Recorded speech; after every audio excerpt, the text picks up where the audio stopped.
चाहे कितना भी अभागा मनुष्य हो, सुबह 3 बजे से 6 बजे उठकर ब्रह्म मुहूर्त में यह काम कर दो, जो चाहोगे वही मिलेगा।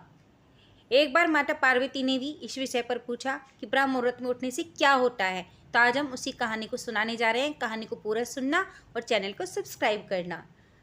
एक समय की बात है, माता पार्वती ने भगवान शिव से पूछा, स्वामी मैंने देखा है कि चाहे कितना भी अभागा मनुष्य हो, अगर सुबह के समय ब्रह्म मुहूर्त में उठता है तो वह बहुत सुखी रहता है, ऐसा क्यों है?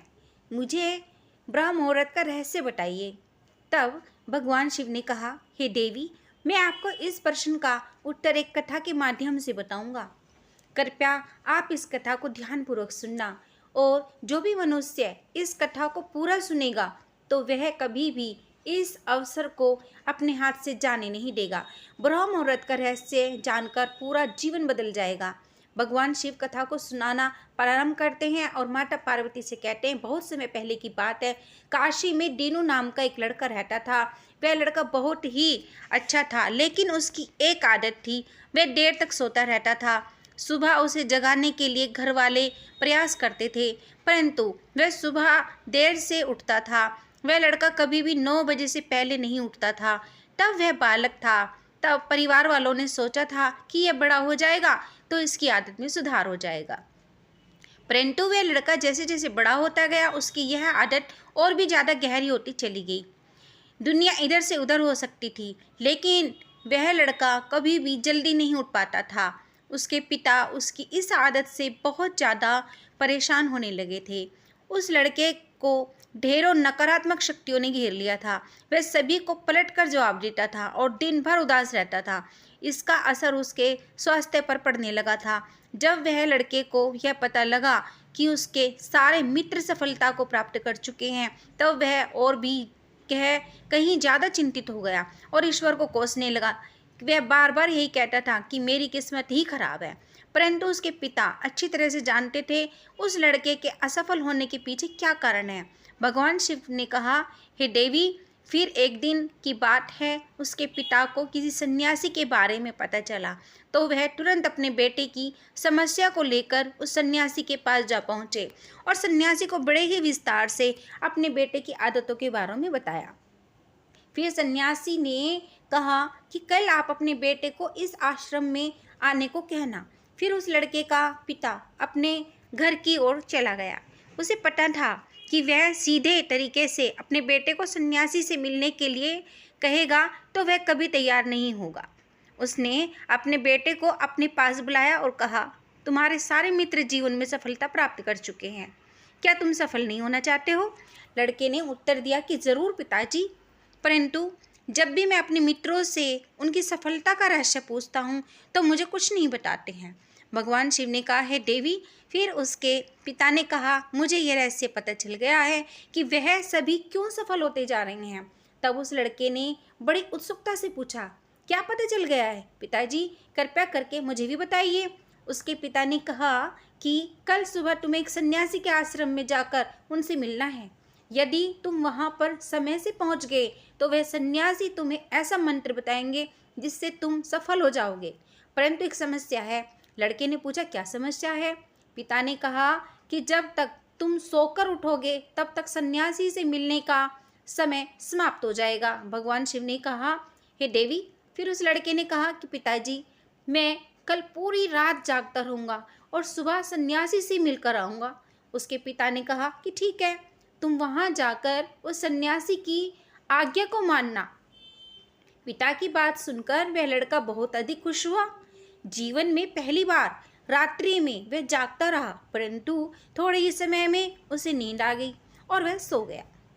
फिर अगली सुबह जब वह उठा तो उसे पता चला कि सन्यासी से मिलने का समय समाप्त हो चुका है।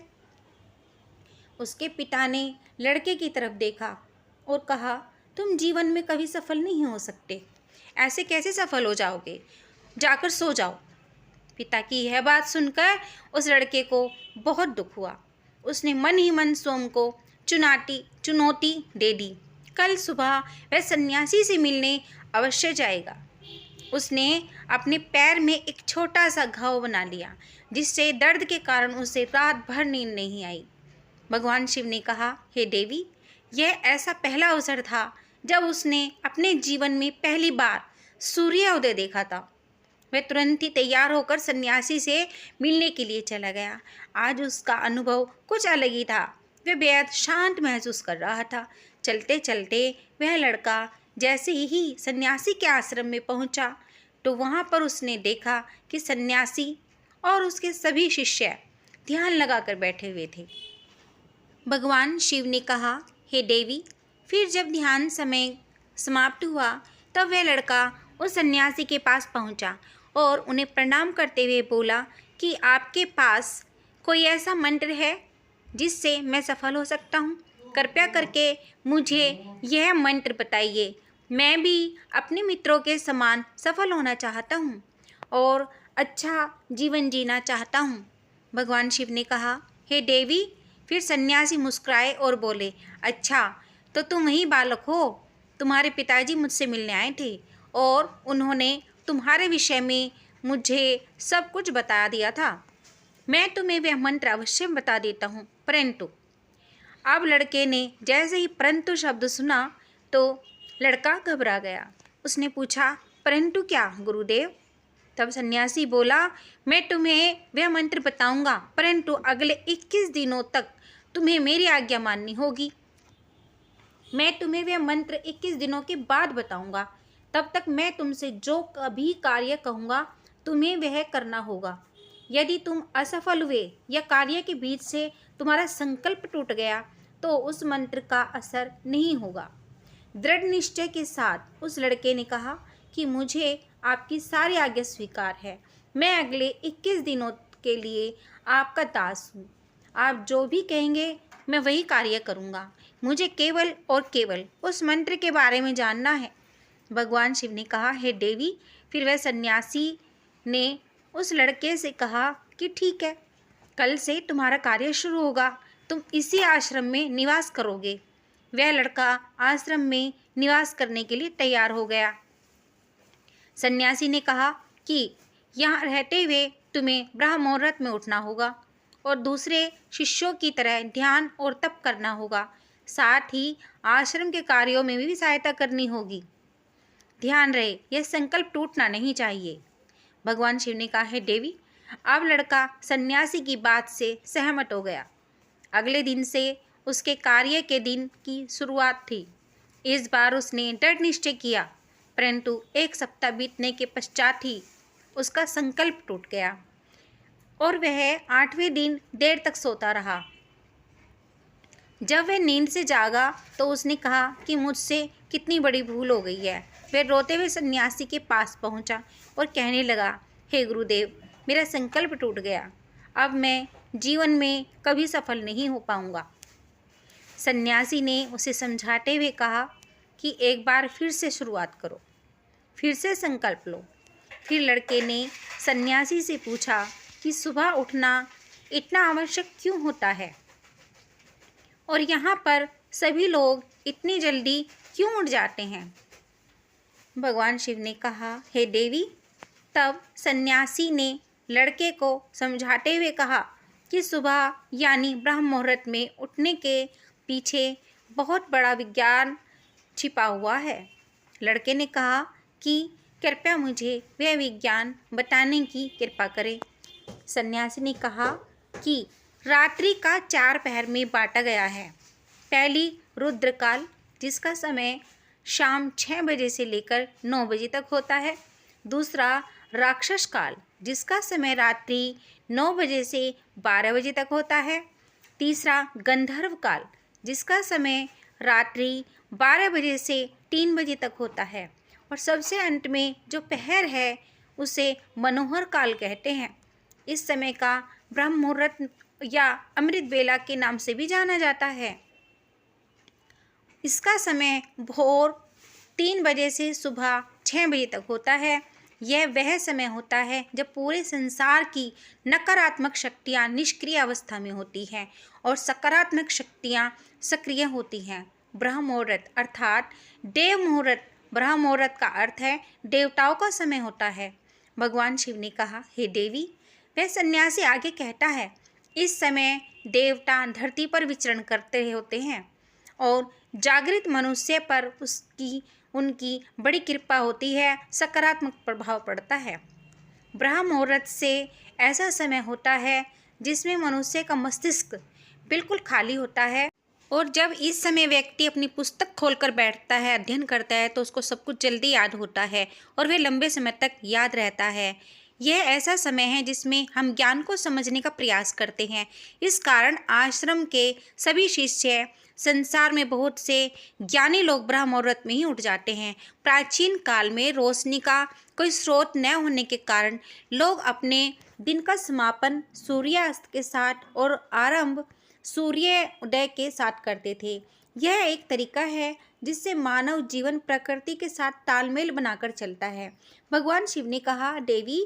फिर उस लड़के ने कहा कि ठीक है, मैं कल से अपना संकल्प फिर से शुरू करता हूँ, परंतु ब्रह्म मुहूर्त में उठकर मुझे क्या क्या करना चाहिए।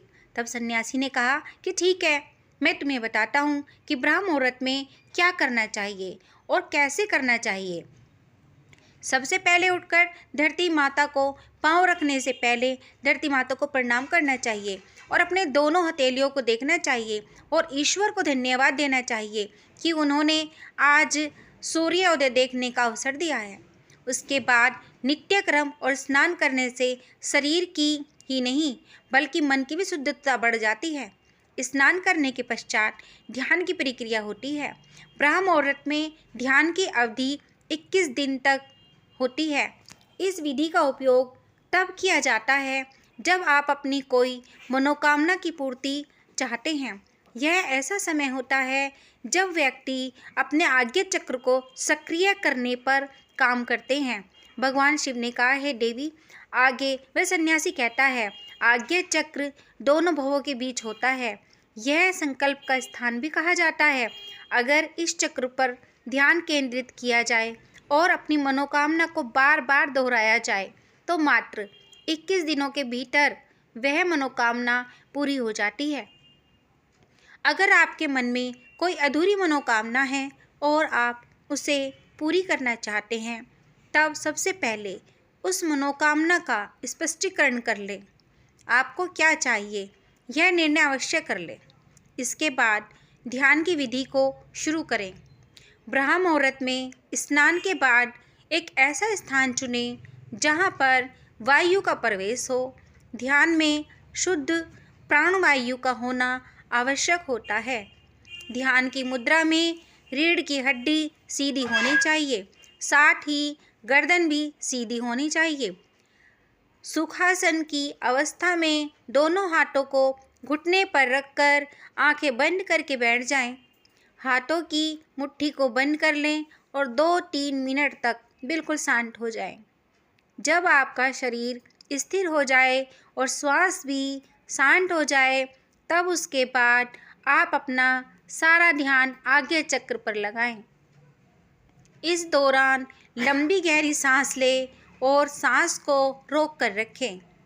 इस समय आप अपनी इच्छा को मन ही मन दोहराएं और अपने मन से इष्ट देव और देवी देवताओं और गुरुजनों का चिंतन करें। भगवान शिव ने कहा, हे देवी।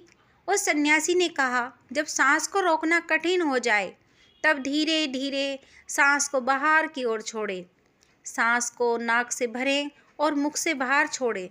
इस प्रक्रिया को 3 से 4 बार प्रतिदिन दोहराएं। ऐसा प्रतिदिन करने से आपकी जो मनोकामना है वह अवचेतन मन तक अवश्य पहुंच जाएगी और इच्छा पूर्ति जल्दी होगी। आज्ञा चक्र सक्रिय होता है और हमारी आज्ञा को पूरा करता है। सांस को रोक कर रखने के दौरान शरीर में आपातकाल की स्थिति हो जाएगी। आपातकाल की स्थिति हो जाने पर जिससे कि आप बेकार की बातें सोचने और विचार करने से बचते हैं।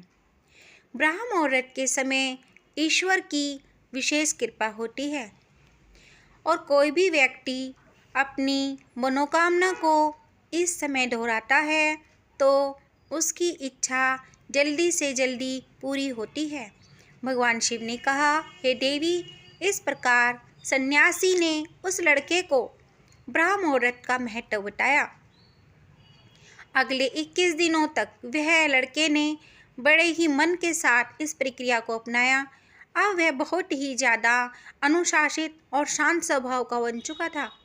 उस लड़के ने जैसे ही अपना संकल्प पूरा किया, उसके बाद वह लड़का बड़ा ही प्रसन्नचित्त भाव से सन्यासी के पास पहुंचा और कहने लगा, हे गुरुदेव, मैंने 21 दिनों का संकल्प पूरा कर लिया है। अब कृपया मुझे सफल होने का मंत्र बताइए। सब उस सन्यासी ने मुस्कुराते हुए कहा कि पिछले 21 दिनों से जो अभ्यास तुम करते आ रहे हो, वही तुम्हारी सफलता का मंत्र है। जो व्यक्ति ब्रह्म मुहूर्त में उठकर ध्यान प्रक्रिया को सही से करते हैं, वह जीवन में कभी असफल नहीं हो सकते। तुम्हें ब्रह्म मुहूर्त का रहस्य पता चल चुका है। अब तुम इसे जीवन पर्याय करो। तुम्हें जीवन के लक्ष्य और सफलता दोनों प्राप्त होंगे। उस लड़के ने सन्यासी को धन्यवाद दिया और ब्रह्म मुहूर्त के नियमों का पालन जीवन प्रयत्न करने का वादा भी किया। भगवान शिव ने कहा, हे देवी, अब तो आपको पता चल गया होगा कि ब्रह्म मुहूर्त क्या होता है। तब माता पार्वती ने कहा, हे स्वामी, अब मुझे ब्रह्म मुहूर्त का संपूर्ण ज्ञान हो गया है। इतना कहकर माता पार्वती ने भगवान शिव को प्रणाम किया। वीडियो अगर पसंद आया हो तो वीडियो को लाइक और चैनल को सब्सक्राइब करें और अपने दोस्तों के साथ शेयर करें। धन्यवाद। राधे राधे।